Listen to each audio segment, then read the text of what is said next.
Hello, ladies and gentlemen. My name is Shay Douglas from the EHTV platform, and today I'm here with Dennis O'Connor from Awakening in Health. And today we have the microphone sitting just here. We are doing this live from Far North Queensland, and we're really excited because we're going to open up the discussion, the conversation around vitamin D and how that plays into our health. So this is a health and well-being conversation. But also deeper than that, we are going to unravel and unpack the truths of expertise. And this is a really great topic because Dennis and I, last week, we had a wonderful conversation. It's starting to get a lot of really good views. It was an awesome little introduction into who Dennis is and what he does and how he spent his life working in the healthcare profession. But even more than that, he's done the due diligence and the research and has done the presentations, and he's done the hard work to uncover more information that is really vital to understand in order for us to optimize our life. And he's going to share, we're going to discuss some of those tips on how you as well can join us on this journey and optimize your lives with little tricks and tips. So exciting. Thanks, Dennis, for joining me again. Pleasure. Listen, you forgot to introduce our little special guest here. Oh, yes, of course. Sitting in the corner. She's very quiet and chilled and indeed superstar over there. Yeah, anyway, it's an interesting little path to go down talking about vitamin D. So my thoughts were, and it's an area of interest of mine, so I'd like to think I know a little bit about it, was to sit back and let you fire some questions at me. Yep. And just I'll see what I can do in relation to answering them. Absolutely. So I guess my first question, let's just jump straight into it. Yeah. Is vitamin D a hormone or a vitamin? Big question. Nice question. And it's good because this is a little bit of a springboard. And for anybody kind of watching, I do, I guess, jump on and I have a little bit of a rant about some of the things that piss me off a little bit about mainstream health, okay? And one of the things that I find with health is we seem to have this almost sandbox that we're playing, and as health experts, we just come up with all these names and these terms and these Latin kind of things and these little, for even people working inside the health industry, it can be confusing if you're jumping from one specialty to the other. So for people who are lay people or outside the health industry, I sit back and I go, how the hell can people stay on top of just having a fairly normal and adequate level of health? And when we're throwing all these kind of words around like hormones and whatever else, it sounds fancy. People just don't think to question them, okay? And all a hormone is something the body makes to be able to serve a purpose in the body. That's it. Yep. So sounds like kind of hormone fancy. is kind of like a chemical, or Absolutely. Yep. Just a little particle that does something in the body. Yep. But so the key is the body actually makes it. Okay, that's all a hormone means. Your body is actually making it. Yep. So if I put something into your body, that can't be a hormone because it already exists unless you change it around. Obviously, if I put a hormone into your body, there's an exception there. So the interesting thing about vitamin D, the best source of it comes from the sunlight, and it's linked very heavily with cholesterol.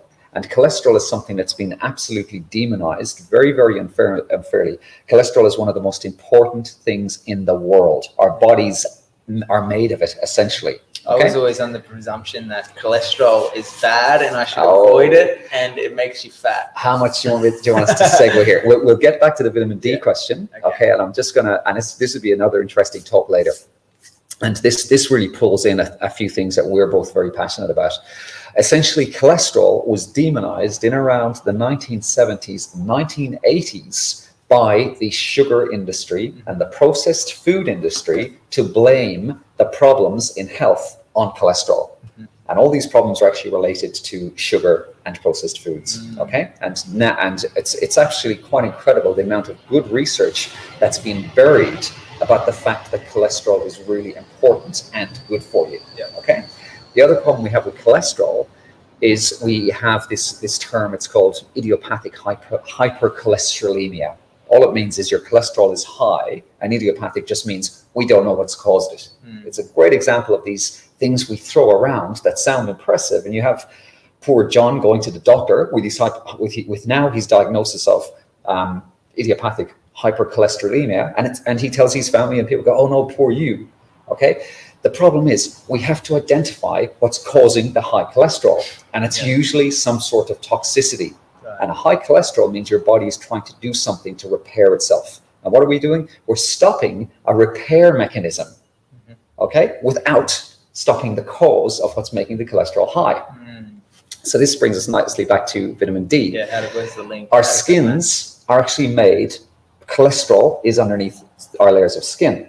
So what happens is when the sun hits our skin, it actually destroys the cholesterol in our skin. And the cholesterol holds all these stores of vitamin D.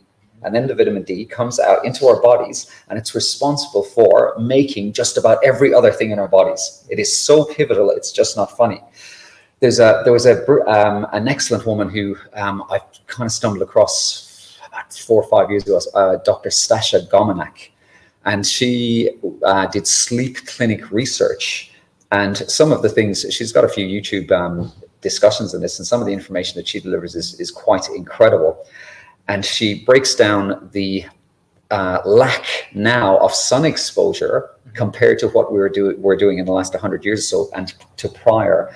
And essentially, just about everybody now in the modern world is severely natural sunlight deficient. Yeah. And it's a huge problem in relation to lots of chronic illness. Well, here we are sitting inside all day under the blue light, where we should be outside maybe, but I think it's really relevant to have this conversation and share it with people, even specifically in our times right now. And I want to just thank you guys for watching this video. If you liked it, please like the video, write a comment, maybe ask us a question. We'll be doing these every week, and share it with your friends. If you found value, so there was something in this content that really stood out for you that is really relevant, then it's a great way to share it. You should pass it on. And would love to hear from you, so leave us a comment. Otherwise, going back to the vitamin D and being an integral element, a hormone to our body, you've spoken about how it works and where it lies. How does that being deficient play a role in our health or lack of health? Absolutely. And so the best form of vitamin D, as we know, is sunlight. Okay. Yep. And are there other forms of vitamin D as well? Yeah, you can get oral forms of vitamin D, but unfortunately our bodies are not the best at utilizing tablet forms of vitamins, and we tend to kind of pee them out. And the other thing, which sometimes we're wasting our money on kind of supplements, because lots of these vitamins are in I guess combinations with other things. So just to have your, let's say, specific vitamin D tablet, as opposed to getting it in green leafy vegetables, for example, in a certain combination, they kind of tend to run through our bodies. And things like tomatoes or different sorts of fruit, there's such a vast amount of different substances in a tomato, for example, that science doesn't even know what they are, and they have no idea how these things work together. So I think that when we start to isolate stuff and take it away from how it was delivered naturally, we start running into problems, because we can't truly know exactly what combination of which and how it's going to act on our bodies. Yeah. So by far the best form of vitamin D is natural light. Yeah, nice. And so essentially there's become this disconnect from the natural origins of the vital source of vitamin D from the sun, when people are trying to replace that with a tablet, say, that they're maybe not necessarily getting the direct link to how we would naturally be designed to utilize vitamin D to optimize our health. Absolutely. And it's quite interesting.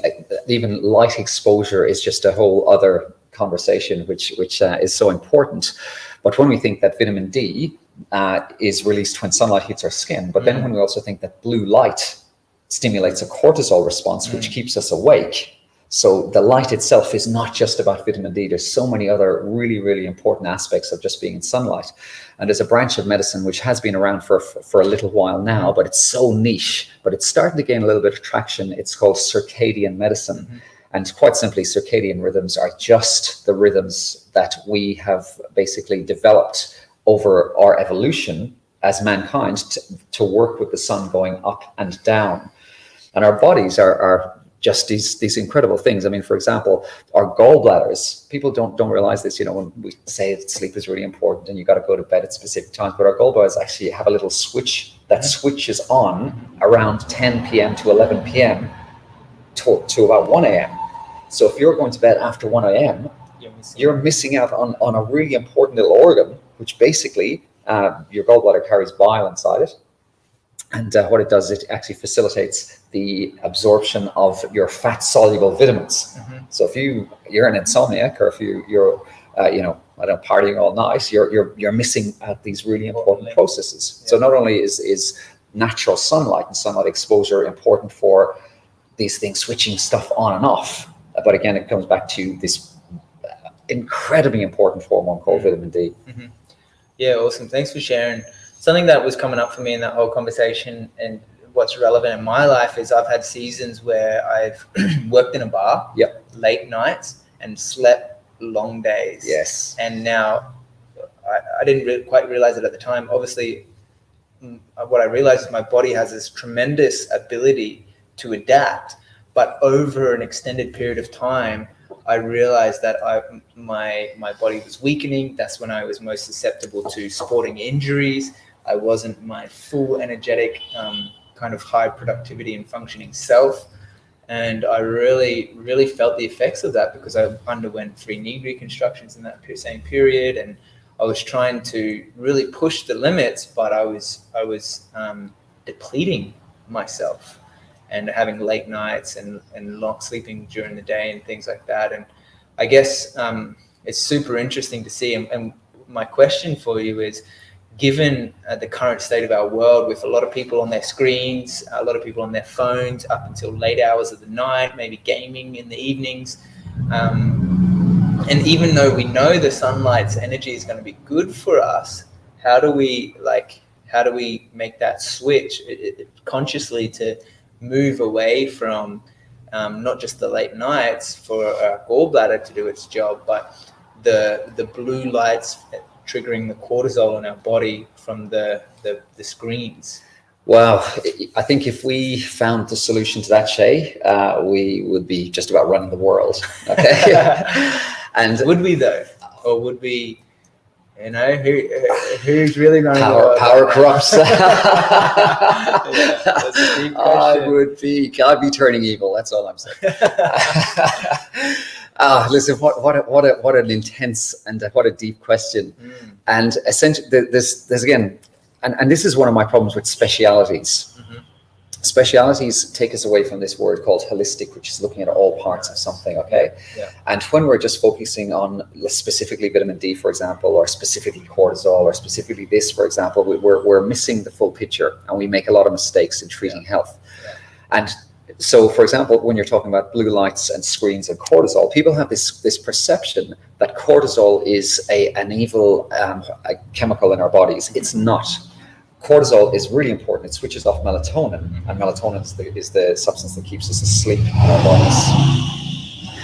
So cortisol is vital for functioning. And when we have a high level of cortisol, that can be normal. But when it's a high level of cortisol that's sustained over a long period of time because of exposure to screens and blue light, that's not normal. So our cortisol is actually trying to help us out again. It's trying to do stuff that our body feels needs to be done. Okay, so when we're looking at high cortisol, we don't look at fixing high cortisol by bringing it down. We look at what's causing the high cortisol, and invariably that can be something like screens or kind of lights that you're sitting under. Okay, then we have the little thing that pitches in the side, and we have this dopamine response. Okay, and things like cortisol is linked a little bit to how dopamine works in our bodies. There's 2 major chemicals that keep us happy, okay? They're dopamine and serotonin. You can kind of throw oxytocin in there if you want. But dopamine has a bit of an addictive quality about it, okay? So, and again, what kind of proportion? You'll read one paper, it says this, and another paper, it says that. But essentially, you have this direct stimulation effect with playing games and watching your favorite movie or watching your next Netflix series. So, and then you have the direct physical effect of that blue light stimulation. And stress itself has a little bit of a dopamine response and an addictive component as well. So you're not just talking about knowing about vitamin D and blue light and how it's harmful. We're actually talking about combating an area of addiction. Okay, and I've said this for about the last 6, 7, 8 years now, that the science of addiction, and I've worked fairly extensively in addiction, the science of addiction is actually translatable to every single area of health, because invariably you're trying to take somebody from, addiction is all about stages of change. Okay, and depending on what model you look at, you've got a few different ways of looking at it, but you have the first stage is called pre-contemplation. Okay, and that's really easy. It means if you had an addiction, let's say to alcohol, and I say this, Shay, are you ready to give up? And you tell me, no, get lost. I like alcohol. You're pre-contemplative. You're not ready even to consider giving up alcohol. The next stage is contemplation. So I might say to you, hey, Shay, where are you at now with your alcohol addiction? And I'm not suggesting you have or had in the past, but and you might say, hey, listen, Dennis, I know this is having trouble in my life. I'm thinking, yeah, maybe I need to sort my stuff out. My relationship's in trouble. I'm fighting with this person. My job's in trouble. This is contemplation. The next step is action. This means that you're ready to do something. So it's going to your meetings or having counseling or whatever. And then the final stage is maintenance, trying to keep it up. And people don't realize we fall up and down. We waver between those stages if we have addiction problems. So to get back to what we're talking about, if you use that model with things like blue light in relation to gaming and addiction to our telephones, it's actually quite a successful thing to try and do. But again, like everything, when we're talking about trying to make these changes, actually what to do is fairly simple. It does not mean to suggest in any way it's easy, okay? And if I said to you, Shay, can you run to the nearest town, Port Douglas? All you got to do is run. There's not a lot of complexity in that. You got to put one foot in front of the other and keep it going. But in midday Cairns weather, is that going to be easy? No. It sure as hell isn't. And this is the thing about these things that catch us, these addictions. Yeah. It's actually fairly simple and straightforward. It sure as hell is not easy. Yeah, that's a really good point. And I love what you shared there around having the holistic approach and looking at it from all different angles. And so given that, knowing that, we've got to look at maybe the challenges or blocks or things that, the alcohol addiction or whatever it is for us as individuals from a holistic approach, then how are you the expert on this when nobody knows exactly, like, in-depth, full detail about everything at the end of the day? Because from what I can understand is that, like, yes, you've got extensive knowledge and research and experience in health, but what makes you the expert? Gotcha. That's triggering a little bit when you say that. And the reason it is because the more I hear from some experts recently, the less I'm liking it. Okay. And again, we've got this pandemic and we hear this so-called expert advice on the television. And I'm actually happy not to be an expert, because holy shit, if I'm listening to some of the stuff that these guys are telling us, it is anti-life. It's anti-health. One of the biggest things that's happening in Europe, a place with already a lack of sunlight, they're saying stay indoors. And we're already massively vitamin D deficient. Vitamin D is related to immunity. So if you have a so-called pandemic that's got people dropping in the street, if you want to actually make it worse, you tell people to stay indoors. And the other thing you can do is you might as well tell them to put some petri dish on their face that collects all sorts of bacteria and just have them breathing this in and out. Okay? And then you might also tell them that while it's there, if you got this thing in front of your face, your carbon dioxide levels might go a little bit higher. And we know that carbon dioxide and water forms carbonic acid. Okay, so if your carbon dioxide is getting rebreathed back into your body, it makes your system a little bit more acidotic. And we know that cancer loves acid. Okay, I'm starting to rant now. You're going to have to pull me back. But, so to tell you about experts, I'm actually glad I'm not an expert. But again, and I've used this expression a few times, I do stand on the shoulders of giants. And it's being, having extensive health experience, it puts me in a really wonderful position to critique what some of the experts are telling us. And then I can discern which experts are credible and which experts are not credible. Yeah, nice. That seems to me like a tricky process to decide, because on one hand, there is the media are essentially positioning these people as high-profile doctors, professionals, experts, and then there's these kind of underground, so-called, who are maybe going through their own little channels or platforms that are maybe being discredited by these experts as well at the same time. It's like, well, if there's like two sides of the story here around people who are suggesting these health benefits and health priorities for us at this time, like, who do I trust and who do I believe? If I'm just an everyday person trying my best and learning from my experience and trying to find the giants to stand on, even, you know? Wow. I mean, how, you know, I got so many areas I can chip into that. It's a huge question. And I mean, I think it could take up, I don't know, 5 or 6 more. Yeah, well, many conversations. Yeah. And I trying to just simplify it is very tough, but I'm going to try and give it a go. And I'll start out here, and you're probably going to go, "What the hell are you talking about? Like, how is this relevant?" You actually might be ahead of the game as opposed to some people, okay? But what do we have to, and I say this often, in order to get our heads clearly around health, we actually have to know about the foundations of how the economy came about, and we also have to know about the foundations of how the medical system came about. Okay, and when we look at things related to the economy, there essentially are very few people who control the world's economies, very few. And when we look at what those people also control, they also control the narrative that's being delivered to us, okay? And not many people know, but we have this term, I guess, called mainstream media, and then we have independent media. And mainstream media, the 100% of it, with obviously there's an overlap there somewhere, but essentially 100% of it was controlled by 6 entities around the globe. So 6 separate entities controlled all our media. Now it's gone down to 5. Disney, from memory, bought up one of those other really big corporations that was delivering us our news. And those entities also control how medicine and the curriculum of medicine is delivered. Okay, and they also control the so-called peer evidence-based and peer-reviewed magazines that doctors are reading.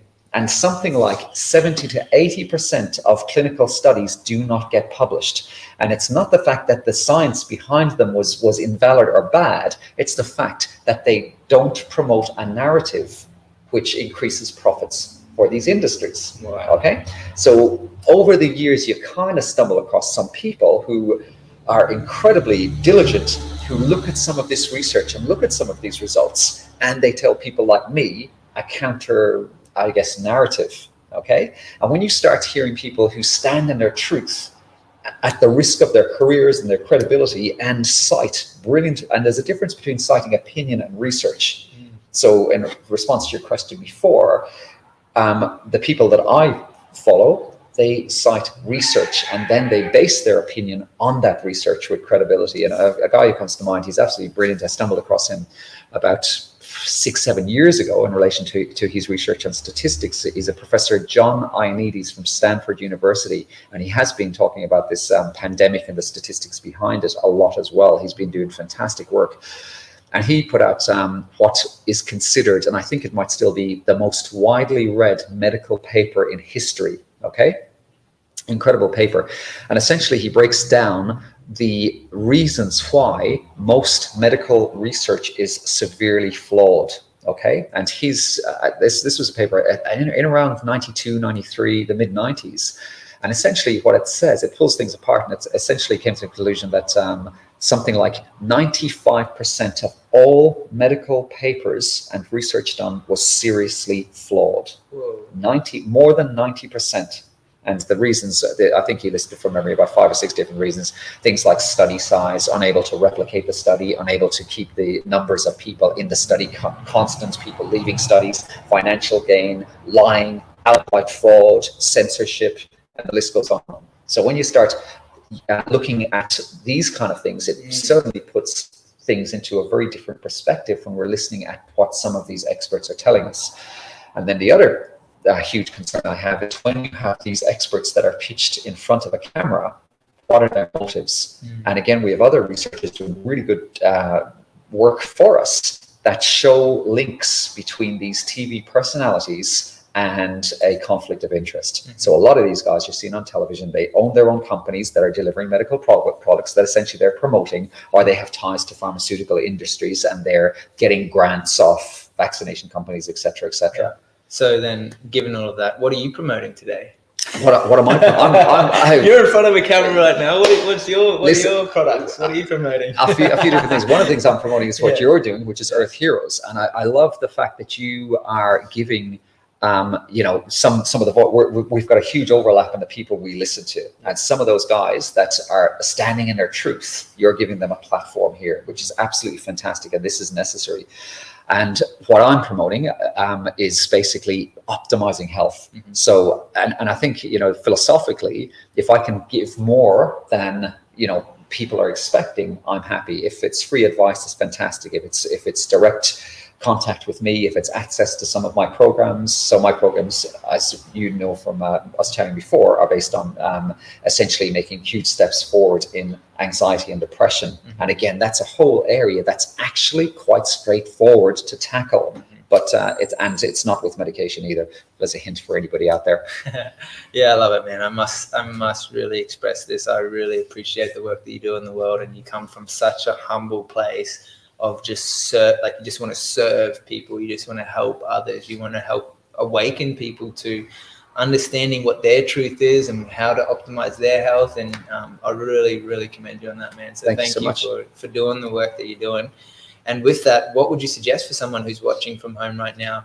What are some tips to overcome anxiety, depression, or how do they optimize their health? Wow. That's your mission. How do they do it? Again, you've got layers of simplicity. And one of the simplest explanations I might have is if you're doing something that your ancestors were doing prior to 200 years ago, you're doing something right. Yeah. Okay. So these guys were in the sun all day. Yeah. They were eating non-processed foods. Yeah. They were exercising. They were moving their bodies. They weren't looking at screens all day. They were communicating in front of each other. Our bodies send out electrical signals. We are sharing different types of energy right now. But this is how we work, and we've got so much science behind this that seems to be conveniently ignored. So the answers are actually simple, and sometimes when people know the answers, they just need that little leg up to be able to I guess, take the first few steps to be able to break the cycles that are holding them back. And that's where people like myself come in to show them how to do that, or to carry them along if they need it. Yeah, that's awesome. And then if someone is curious in getting support or reaching out, how do they find you, or how do they get in touch with you if that's something they're interested in? Absolutely. So I'm kind of just now at the cusp of launching a few different kind of programs. So a really good way is just by watching this on my YouTube channel or dropping a message here, and I'll keep an eye on stuff and I'll send you some links. I've got my website's not quite perfect yet, but next chat I'll give out details of the website, and I've just got to set up emails and all that kind of stuff. But slowly but surely. Yeah, cool. Slowly but surely. But I am accessible. Yeah, absolutely, man.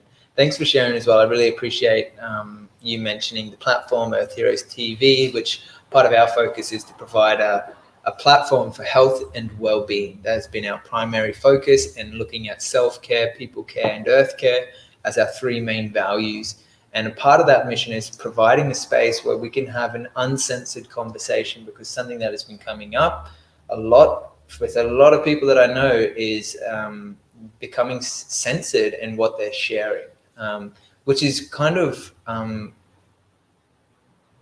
really interesting for me, when people are sharing essentially their truth or their life work or their experience and research and diligence of time spent in uncovering what it is in these simple practices that can help us, and suddenly their voice has been closed and blocked. Well, as this time, well, not quite this time, but in around March and April last year, YouTube was censoring channels that talked about vitamin D. And now organizations like the World Health Organization and the CDC are actually promoting the use of vitamin D, whether it's naturally or whether it's through supplements, in relation to helping with immunity. So you have to ask yourself, what the hell and the science behind vitamin D is immense. There is a stack of science and about vitamin D in its relation to immunity. So when you have channels like Facebook and Twitter and YouTube that are actually saying that this is misinformation, you know that something's wrong. And now they're doing a backtrack on this, and they're saying that vitamin D is okay. That's not right. So and this is part of what I'm very passionate about, is to, I guess, have some sort of say in being a part of the balance of that narrative, because the narrative that we're getting from so-called mainstream media is, I think, quite harmful. Yeah. Okay. That's interesting. And what would, like, bringing it back to the vitamin D element? Yeah. What's the direct link? Just refresh our minds on the direct link between how vitamin D is supercharging our immune system. Absolutely. So vitamin D has a lot of different roles, but one of the most essential roles, and this is a whole other conversation for another day, is the role of gut bacteria in our bodies. And gut bacteria, we're this just beautiful cosmology of viruses and bacteria and all these sorts of different things and cells in our bodies, okay? And our gut bacteria is pivotal, especially in relation to depression and anxiety. And we talked about serotonin just a little while ago, and dopamine, but serotonin, depending on what you read, 85 to 95% of serotonin is produced in your stomach, okay? And your bacteria in your stomach need vitamin D to thrive. And vitamin D is also very closely linked to vitamin K. And there's a really interesting relationship between vitamin K and taking calcium in and out of your body. And we know that calcium affects how our energy and our nerves and the electricity works through our bodies in relation to the electrical charge that calcium has. So again, to focus specifically just on vitamin D, we're making mistakes. If we're considering vitamin D and calcium and sunlight, cortisol and blue light, vitamin K, and this is the full picture. And this is where we start to get healthy.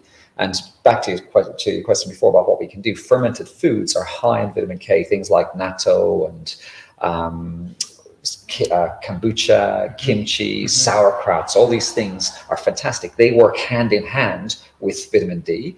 And then calcium in the wrong place is kind of pretty harmful. So if you've got calcium in your blood vessels, you get heart attacks. But if you've got calcium in your bones and calcium helping your nerve conductivity, it's a really good thing. So this vitamin D is a perfect little angel that sits in there and waves its magic wand and makes all this stuff work together. Yeah, nice. So basically what you're saying, if I've got a mental health struggle such as anxiety or such as depression, I've got to focus on my gut. I like to break it up into about 30-30-30. And when people have anxiety and depression problems, there is almost an exclusive focus here. This is so misleading and so dangerous. Okay, if your gut is messed up, that alone can be a reason for your anxiety and depression. So if I'm talking to you about the fact that the teacher bullied you and beat you up when you were 7 years old, and you're sitting in McDonald's after a session and pumping in your basically plastic food, we're missing the mark pretty heavily. But absolutely, gut health is primary for just about every single thing. Yeah, so basically it comes back to the holistic approach to absolutely health and wellness. Absolutely. Yeah, awesome, man. This has been a really informative conversation. I've learned a lot myself. I hope you guys are getting some really valuable information here. And it's just a really nice conversation to not just look at health and well-being and the sunlight and vitamin D, but taking all elements of how nature operates. We're very much a part of nature. The sunlight is, giving energy to the plants and to the coral and to humans, and we're all essentially in this together. Yes, and that's the beautiful part of it, and that's the approach that I love that you take and what you share, particularly in the medicine space. And so, I guess, is there any last closing shares that you want to? Oh, that was the other thing I wanted to ask you about is. Given the information that we're receiving from the experts in their field, how is that affecting people's responses? There's definitely going to be some people who are dead set on alternative medicines and they're going to go for that, and then there's going to be those who are just drinking the Kool-Aid, so to speak, and taking on everything that they say. And then there's kind of those people in the middle as well who are, they want to do the right thing and follow the leadership of authoritarian kind of governments and what they say, but they're interested as well in alternative options that it might be available to them. So given that circumstance, what is the effect that we're seeing with people? And maybe this is probably going to be next week's conversation around the psychological impacts that it has on people just the last 12 months. Wow. Yeah, absolutely. And this is, I actually posted a video yesterday about exactly what you're talking about. And I think it's just too big to get into right now, but just to I guess, touch superficially on it. But there's this whole area of science, for want of a better word, or medicine, you could say, called psychosomatic illness. What is psychosomatic? And psychosomatic, again, we throw these big words around, and we just end up confusing people. But essentially, psychosomatic illness means that for whatever reason, you have a proper set of symptoms, whether that be pain or inflammation or whatever, and you have kind of manifested it because of your power of thinking, okay? And some of these people who have what we call psychosomatic symptoms are looked on very negatively by doctors if they present to the emergency department, for example. And we can hear these expressions of that person is making it up, or, just get this person out there looking for drugs. And there is a little small portion of those guys who are drug seeking, okay? But there's a genuine portion of some of these people with psychosomatic symptoms, and they are in pain. They are hurting, they're sore. So if we know that our psychology can manifest stuff like this, what the hell is this bombardment that we are just getting almost 24/7 of? There is one of the biggest pandemics that we've ever seen out there in the world. You've got to be terrified of your fellow man. Your fellow man is this bag of writhing bacteria and viruses that could kill you by breathing at you in any second. You've got to wear a mask or you'll kill grandmother, grandfather. You are dirty and unclean. So again, you got me kind of ranting again, but I don't want to swear, but it is disgusting. It really is. There is a proportion of people, I think, in the echelons of leadership who are doing untold damage to the human population. And that's a big statement right there. I really could, you've got your area on Earth Heroes where it's uncensored and we can run down rabbit holes. Yeah. And if people are interested, I'm happy to blow the lid off this one and take you down. Hold your horses. Some pretty deep rabbit holes there. We've had a really nice long conversation here that has been focused on vitamin D. But what about next week? If we dive deeper into this topic on psychosomatics, we'd love to invite you to join us. We'll do a live video. And what we might do is we'll touch base with you on the social media platforms, but we can do it directly to Earth Heroes TV, which is an uncensored platform. It is a subscription-based platform, but you get a free 7 days trial. And so anyone can have access to this and view the video, join us for the live. But maybe we could really go deeper into the psychosomatic effects of what we've experienced in the last 12 months and maybe just explore those, little doorways of rabbit holes of what can uncover from, the experience of being a human today based upon the multitude of narratives that have accumulated over time to lead us to where we are in this collective human story that we find ourselves in. I find it incredible that I've got a sense of myself. And if I told you, even now, 1/10 of the stuff I really want to shout out and say, my YouTube channel is gone. It is just that simple. So I've got a big question mark. Well, I kind of think I know the answers for this, but I guess the people in that little gray zone that you were talking about should be having question marks about why that is. And again, I stand on my truth. I'm happy to be challenged. I'm happy to validate anything I'm speaking about. I'm happy to discuss areas of research and evidence that I know about and have people tell me, hey, there's this other narrative here and it contradicts what you're saying. And given the balance of the evidence, then I'm happy to go, hey, hang on a second, I was wrong about that. So that, for whatever reason, that scenario is not being allowed for people like myself and people who know a lot more. Yeah, and I can really appreciate that within you, is that this level of humility that you've done your due diligence and research and studies and experience, and however you're still accepting that you don't know everything and that you're learning on the path as well, and you're open to a discussion, ultimately a conversation around what the truth ultimately is. And even accepting that as a human family or as a human person, that we're still discovering more parts of our body as we evolve and we develop, and that we like, it's not like a conclusion that we're at, that we know everything and we've worked it all out and we've found out how we operate, but it's like this growing evolution of digressing the information on a deeper level, and there's so much more out there that we actually don't know. Incredible, absolutely. And we recently discovered that the body has a new organ. Did you know that? Whoa. Yeah. What? And again, that's another chat for another time. But send us a message and I've got a whole lot of stuff I can tell you about that. Love it. Yeah. That's awesome. Well, we'll wrap it up for today. I just want to thank you guys for staying with us and watching this episode. If you did like it, again, please like, share, subscribe, and comment. Next week, join us, same time, same place. Dennis and I, Shay, Ryan, Douglas, will be back for another episode where we look at the psychosomatic effects of COVID-19. Ooh, big topic. And we will share just a censored version through the Earth Heroes TV platform. Thanks so much, Dennis. Fantastic, man. Love your work. Pleasure. Thank you. See you next week, guys.